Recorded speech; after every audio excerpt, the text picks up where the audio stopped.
Hi guys, ഞങ്ങളിപ്പോൾ പോകുന്നത് hotel ലിസിയിലേക്കാണ്. ഞങ്ങൾ ഫുഡ് കഴിക്കാൻ പോവാണ്. പാപ്പ ഓട്ടോറിക്ഷ ഓടിക്കുന്നുണ്ട്. ഞങ്ങളെ ഫുഡ് കഴിക്കാൻ കൊണ്ടുപോവാണ്. പാപ്പനാണ് പറഞ്ഞത് അവിടേക്ക് പോകാമെന്നൊക്കെ.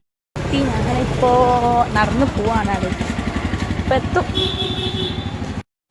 അപ്പോൾ ഞങ്ങൾ ഇതിൻ്റെ ഉള്ളിൽ കയറണം. വരിക്ക് പോകണ മാതിരി ഞങ്ങൾ പോകണ തന്നെ. സ്ഥലം എങ്ങനെ കിട്ടിയിട്ടുണ്ട്. ഞങ്ങൾ ഫുഡ് കഴിക്കാൻ അവിടെ എത്തി. എങ്ങനെയോ ഞങ്ങൾക്ക് സീറ്റ് കിട്ടിയതാണ്. ഞങ്ങളെല്ലാവരും ഫുഡിന് കാത്തിക്കുകയാണ്.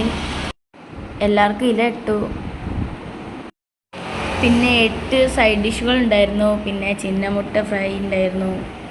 ഫുഡ് കഴിക്കാൻ അങ്ങനെ തിന്നുകയാണ് എല്ലാവരും. കുറച്ചൊക്കെ ടേസ്റ്റ് ചെയ്യാം. പിന്നെ ചിന്നമുട്ടയും കല്ലുമ്മക്കായും ഞങ്ങൾ ഓർഡർ ചെയ്തിട്ടുണ്ടായിരുന്നു. പിന്നെ ചോറിട്ടു.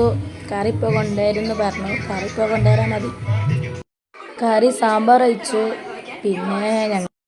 പിന്നെ പായസം ഉണ്ടായിരുന്നു. പായസം അങ്ങനെ കുറച്ച് ഐറ്റംസൊക്കെ ഓർഡർ ചെയ്തിട്ടുണ്ടായിരുന്നു. ഞങ്ങളെല്ലാവരും ഫുഡൊക്കെ കഴിച്ച് കഴിഞ്ഞ് പിന്നെ സായിജ് സാരും കൊണ്ടായിരുന്നു ഫുഡ് കഴിക്കാൻ. ഫുഡൊക്കെ അടിപൊളിയായിരുന്നു. ഇതൊക്കെ തന്നെ. ലൊക്കേഷൻ വരുന്നത് കോഴിക്കോട് കാരന്തൂർ ജംഗ്ഷനിലാണ്. നിങ്ങൾ ഈ വഴി പോവുകയാണെങ്കിൽ മസ്റ്റ് ആയിട്ടും ട്രൈ ചെയ്യേണ്ട ഒരു സ്പോട്ടാണിത്.